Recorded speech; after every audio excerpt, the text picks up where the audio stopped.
આજે તો ઢોસા ખાવાની એટલી મજા આવી ગઈ હતી ને, કેમ કે આજે અનલિમિટેડ ઢોસા હતા એટલે તો વધારે જ આવે તો મજા આવી.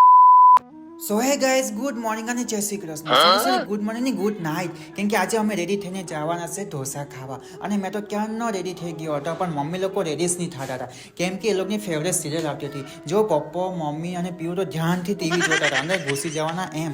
અને મને લાગી હતી ભૂખ કરું છું એમ વિચારતો હતો. પછી મેં કીધું તમે રેડી થાવો, આપણે ઢોસા ખાવા જવાના.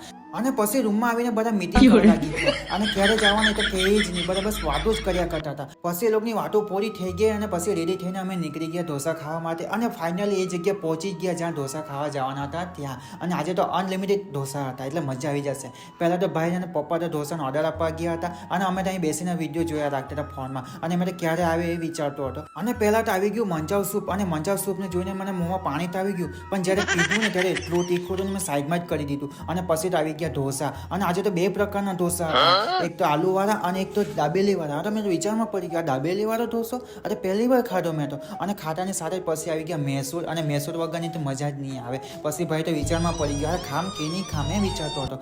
અને પછી તો મારા પીયુને પૂછ્યું પીયું કે હા મને તો બહુ જ ભાવે, કેમ કે મને ઘરનું કરતાં બહારનું ખાવાનું બહુ ભાવે એમ કહે છે. ને ગાઈસ આજે તો અનલિમિટેડ ઢોસા હતા એટલે મજા જ આવી જવાની હતી. દબાઈને ખાધું હતું. અને મારી પીયુથી છેલ્લે ન ખાવે ને ત્યારે બટાકાને ઢોસા બધું અલગ કરી નાખ્યું. અને પછી તો મેં મૂકી જ દીધું, કેમ કે મારાથી ખાવાતું જ નહોતું. અને મેં તો વિચારમાં પડી ગયો હવે ખાવું કે નહીં ખાવું. પછી મેં પીયુને પૂછ્યું પીયુ તારાથી ખાવાતું છે? પીયુ કે હા મારાથી બહુ જ ખાવે, મને તો બહુ જ ભાવે. અને મેં કીધું તારું ખા, મારાથી તો નથી ખાવાતું. પછી મને મૂકી જ દીધું સાઈડમાં. સો ગાઈસ આજનો વિડીયો આટલું જ, અને આપણા વિડીયોને ફોલો, કોમેન્ટ, શેર કરીને જાજો.